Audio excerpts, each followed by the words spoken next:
Dear students, welcome back to Goenka maths study में। प्यारे बच्चों, आप सभी भैया का स्वागत है मेरे चैनल गोयंका मैथ्स स्टडी में। इससे पहली वाली वीडियो में बेटा आपने इनवर्स ट्रिगोनोमेट्रिक फंक्शंस की जो हमारी सीरीज चल रही है, इससे पहली वाली वीडियो में हमने sin इनवर्स x फंक्शन को समझे थे। अभी अपनी इस वीडियो में हम cos इनवर्स x फंक्शन को समझेंगे और tan इनवर्स x फंक्शन को समझेंगे। दो फंक्शन हम अपनी इस वीडियो में क्लियर करने वाले हैं। पूरा इसको समझिएगा बहुत आसान तरीके में। cos इनवर्स फंक्शन को कैसे समझेंगे, उसके डोमेन्स क्या होंगे और cos इनवर्स x फंक्शन की रेंज क्या होगी। इससे पहली वाली वीडियो में मैंने आपको cos x के डोमेन और रेंज बताई थी, ट्रिगोनोमेट्रिक फंक्शन के cos x के डोमेन्स और रेंज। तो cos x के डोमेन्स थे रियल वैल्यू और उसकी रेंज थी -1 से लेकर के 1 तक। मैंने पहले ही बता दिया था आपको कि कोई भी ट्रिगोनोमेट्रिक फंक्शन 1 1 और 2 नहीं होता। जब कोई फंक्शन 1 1 और 2 नहीं है तो फिर उसका इनवर्स नहीं निकलेगा।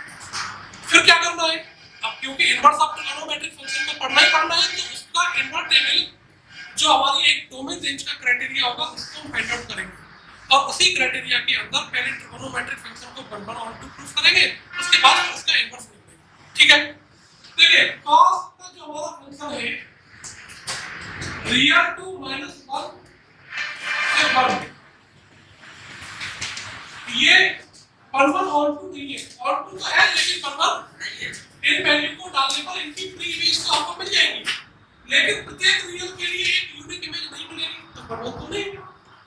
लेकिन कुछ एक क्राइटेरिया होते हैं जहां पर हम इसके डोमेन और रेंज दोनों ही निकाल सकते हैं। जिन कंडीशंस के लिए ये 1 1 भी हो सकता है और 2 भी हो सकता है।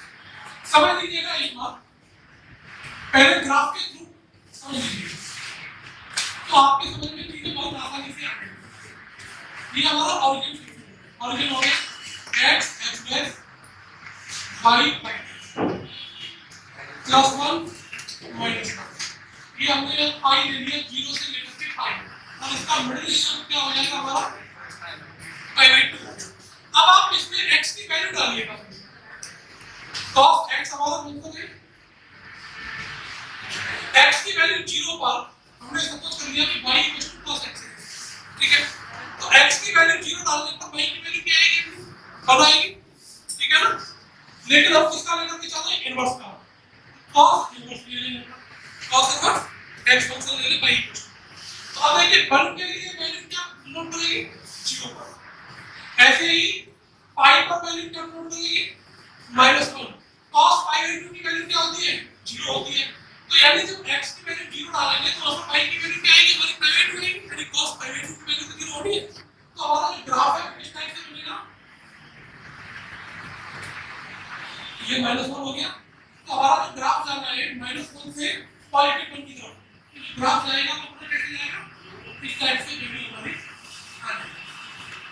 π/2 पर वैल्यू अपनी 0 हो गई, तो इसकी आपको एक लिमिट मिल गई कि 0 से लेकर के पाई तक, 0 से लेकर के 0 पर वैल्यू कम दे रहा है, पाई पर वैल्यू -1 दे रहा है।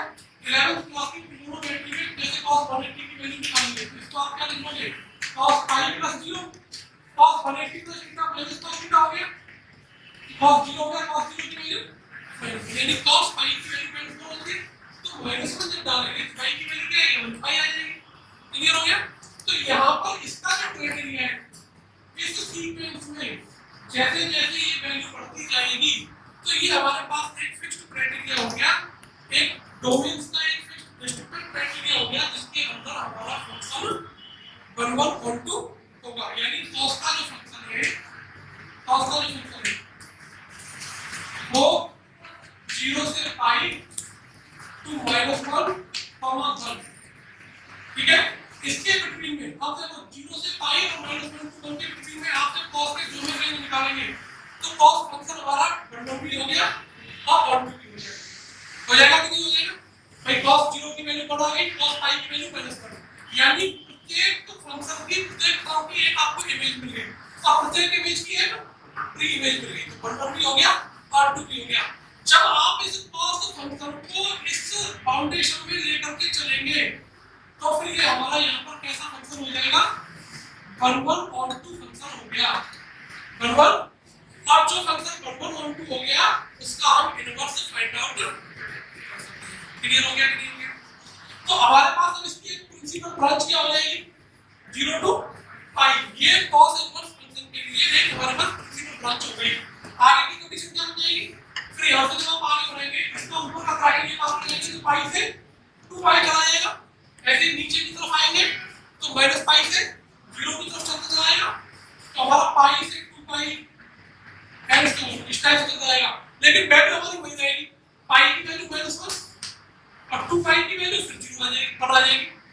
2 पाई की वैल्यू बढ़ आएगी, पाई की वैल्यू -1 और 2 पाई के लिए वैल्यू पॉजिटिव बढ़ आएगी।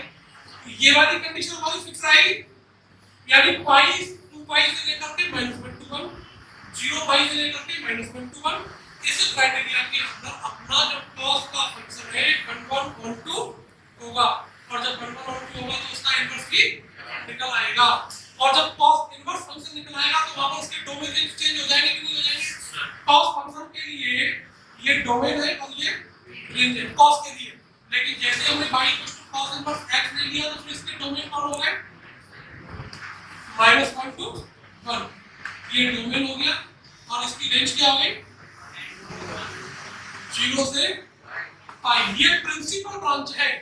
बहुत सारे क्राइटेरिया में है कि पाई से 2 पाई चला जाएगा, फिर -पाई से पाई चला जाएगा, ऐसे करके क्राइटेरिया हमारा बहुत सारे बन जाएंगे। लेकिन प्रिंसिपल ब्रांच क्या होगी? 0 टू पाई होगी और -1 से 1 होगी। इसे नोट करो। अब एग्जांपल के थ्रू समझ लो भैया, एक एक एग्जांपल दोनों का साइन इनवर्स का और cos इनवर्स। देखिए क्वेश्चन आपका किस टाइप से आएगा कुछ नहीं, find principal value of first function ले लेता हूं sin इनवर्स -1/2 और सेकंड फंक्शन ले लिया मैंने cos इनवर्स -1/2।